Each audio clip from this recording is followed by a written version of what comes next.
రాజ్యాధికారి కోసం రాజ్యాధికారి స్వతంత్రం వచ్చినప్పటి నుంచి ఎదురు చూస్తున్నారు. మరి ప్రజాశాంతి పార్టీ కాపులకి బీసీలకి రాజకీయ వేదిక కానుందా?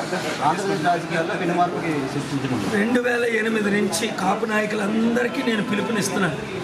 వీనెళ్ళి ఇప్పుడు పవన్ కళ్యాణ్ మొన్నటి వరకు అందరి గురించి ఎందుకు, చిరంజీవి కంటే పెద్ద హీరో ఎవడు ఆంధ్రప్రదేశ్ ప్రజారాజ్యం పార్టీ పెట్టాడు. అప్పుడే కదా పవన్ కళ్యాణ్ యూత్ ప్రెసిడెంట్ కదా. 1 మినిట్. మరి ప్రజారాజ్యం పార్టీ పెట్టింది కాంగ్రెస్ను ఓడించడానికి. మరి కాంగ్రెస్లో ఎందుకు విలీనం అయ్యారు చిరంజీవి పవన్ కళ్యాణ్? మరలా 1500 కోట్లు ఇచ్చారని ఒకరు, ఎంపీ ఇచ్చి మినిస్టర్ పోస్ట్ ఇవ్వడం మన అందరికీ తెలుసు. నేను అడుగుతుంది ఏంటంటే, చిరంజీవి లాంటోడే, పవన్ కళ్యాణ్ లాంటోడే చంద్రబాబుకి, ఈయన మోదీకి, ఆయనేమో కాంగ్రెస్కి అమ్ముడుపోతే మరి కాపులకు దిక్కెవరు? అందుకని నేను వచ్చా.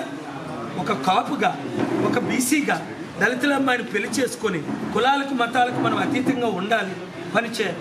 ప్రజల్లో చైతన్యం రావాలి, ప్రజాశాంతి పార్టీని కోరుకోవాలి. అందరూ ఓట్లు వేయడానికి ఇప్పుడు రెడీగా ఉన్నారు. 2019లో రెడీగా లేదు.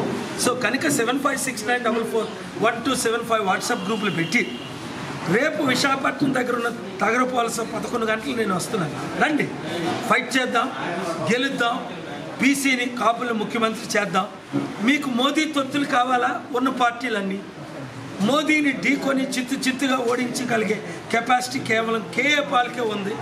మోదీ నా శిష్యుడే. సామాన్యుడు పోటీ చేయాలంటే మీరు ఏ విధంగా మీరు అప్లై చేసుకోండి, అందరికీ అవకాశాలు.